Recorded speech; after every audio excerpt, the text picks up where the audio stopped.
All right, welcome, kings and queens. Today we are talking a little bit of this, yes, and a little bit of that. But I can promise you one thing, it has all things to do with love and marriage, whether it's Love and Marriage DC and or Love and Marriage Huntsville.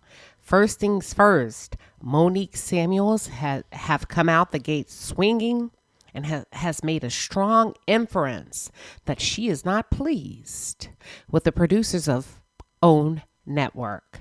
Now, when we peel back the layers of this thing and we say, now we only know one executive producer assigned to the Love and Marriage franchise. So, Monique, we need you to call a thing a thing. Are you specifically talking about Carlos King? Because that's what you're inferring. And I'm not saying she's wrong, nor am I saying she's right. But what I am saying is the girl is talking. Okay? And it doesn't seem like she's going to stand down anytime soon.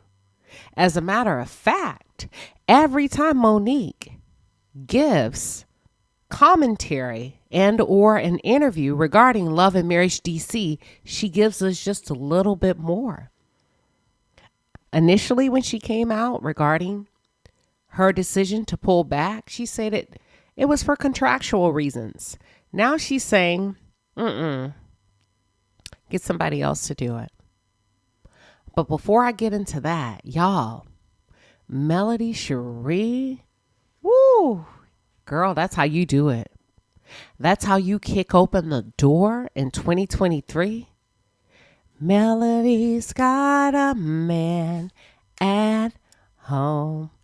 Listen, the day before Valentine's, Melody Shari and her man packed their bags, hopped on a flight, and they made it do what it do. And I am here for it. Now, I don't know if this is the beginning to the unveiling of this mystery man. But you know what? I don't want to see him just yet, Melody. I need you just to hold on to your love. Yes. Hold on just a little bit longer. Not yet. But of course, it's up to you. But before I get into my thoughts, for those of you who are just tuned in, or if you're new to the channel, welcome. I am Queen Sheba. I cover a variety of hot topics specific to reality television. But most importantly, I hone in on the psychological and the behavioral traits of the Black experience. All right. Recently, Monique Samuels gave an interview and decided to talk on her reasons for not renewing her contract for Love and Marriage DC.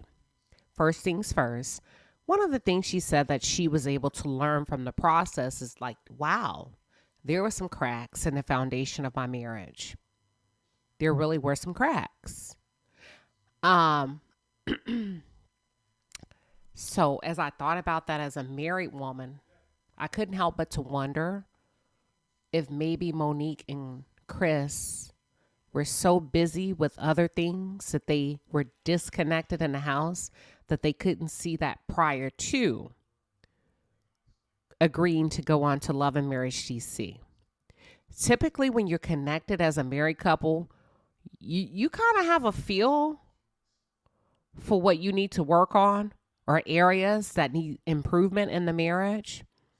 So I was a little bit, it's nice to hear a dose of reality, but I was a little bit shocked that it took a television show for her to see that, based on the fact that she's been married for 10 years. She's in the home with this man. So immediately I thought maybe there was a disconnect where they were kind of like strangers passing through the night and they really didn't engage with each other for quite some time, or they put a Band-Aid over it, that it wasn't until they were on full display that they had to face it. Okay, that's the first thing I thought. The second thing I thought is, Monique, you're not new to this. You true to this. Now, if you were a Melody Shari and this were your first time giving reality television a go, Oh, yes, I most certainly understand your qualms with feeling like there was a bait and a switch. But that's not your reality. Not only is that not your reality, you started off on one of the most strongest, solid franchises there is. So you understand the behind the scenes operations and how things work. So my red flag went up immediately when you said that you felt like there was a bait and switch, that you thought you were walking into a love and marriage franchise, but it started to feel a bit like Housewives. Now, here's the thing. Both you and Carlos have commonalities. You both started off on the Bravo network. You both have in-depth, extensive housewife experience. I said that to say there are no victims here, Monique. You're not a victim. Y'all ready? Let's get into it.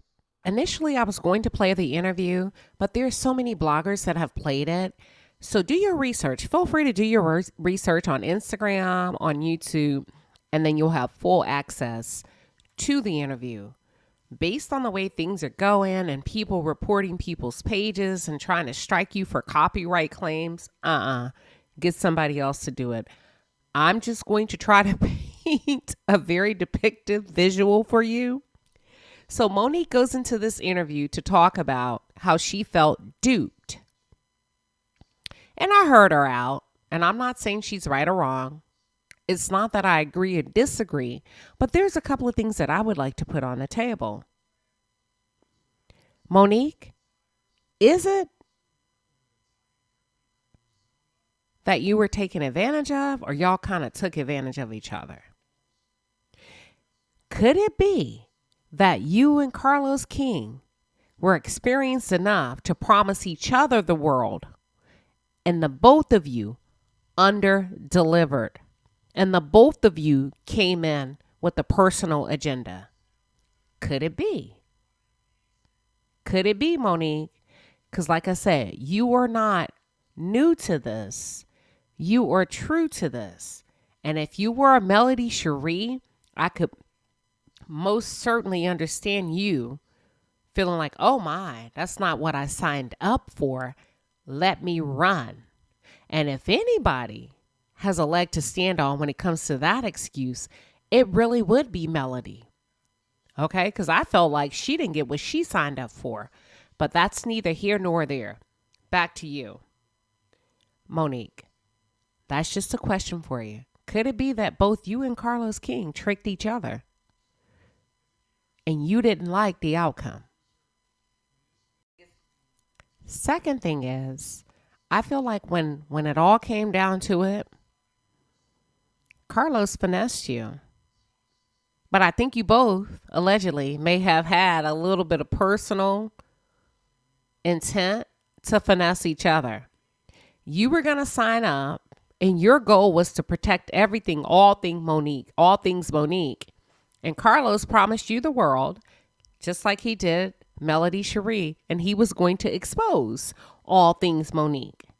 And at the end of the day, you both started working on your campaigns behind the scenes. And here's where I'm going with that. Recently, Arena and Jamie did a follow-up interview post episode with Carlos King, right? I guess almost like a Watch What Happens Live version.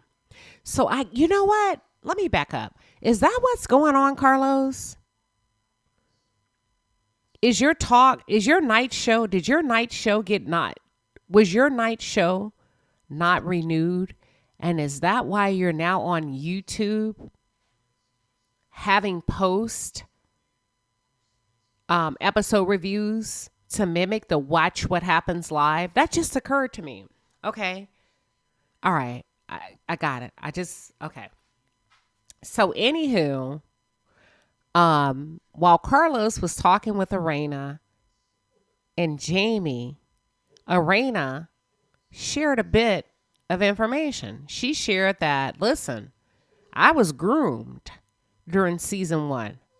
She basically outed Monique and said, Monique came to me and said, you can't talk about A, B, C, or D. And because of how Monique set this thing up, I did not appear reality worthy season 1. So that's why you see this new and improved Arena season 2, because I really wasn't being myself. Monique had her foot on my neck and had me feeling like there were certain things that were off limits by way of reality television. So in this interview, Monique shares that she signed up for Love and Marriage, and it was anything but love and marriage, and it was actually giving Real Housewives. Now, when she was saying that, initially I was following her. I was like, and I can understand signing a contract to take on a role, not necessarily for reality television, but just imagine a corporate job, and you walk in 3-4 months later, you be like, I did not sign up for this. This is not what I had in mind. This is not what we discussed in the interview. This is far, far off my radar. Yes, I can most certainly understand that. However, Monique, what we came to learn is that you were trying to control the narrative behind the scenes, right? So just like you feel like Carlos didn't loop you in, you didn't loop him in as you were going from cast member to cast member, providing guidance regarding what was off limits. So at that point, Monique, you were actually producing behind the scenes. So I feel like it was a bit of a control struggle. What do they call it? Power struggle. And you lost. You lost because at the end of the day, this is how Carlos eats. This is not how you eat. Okay? It's more like the Hunger Games when it comes to this thing. And the only way you can win, and people say Carlos is the best reality. Is he really? Is he really the best reality producer by way of being an African American? Or is it that he's the only one and we don't have anything to measure him up against? Okay? Because if you've only had a boiled egg and you've never had them scrambled or over easy or over medium, it would be the best thing until you tried something else. So that's all I'm saying. Is he really the best? Or is it that there's no one else? I know we got Mona Scott, but what about another African-American male in the reality television production scene? So Monique, I think you bit off more than you can chew. And I think you were forced to talk about things that you were not ready to talk about by way of reality, which was, do you really love your husband? I don't want to go too deep on that, but those are just things that I'm putting in front of you. And I think you thought you had more control than what you actually did. When Monique was giving a lot of this information, she started off, fair enough, politically correct, and she said networks.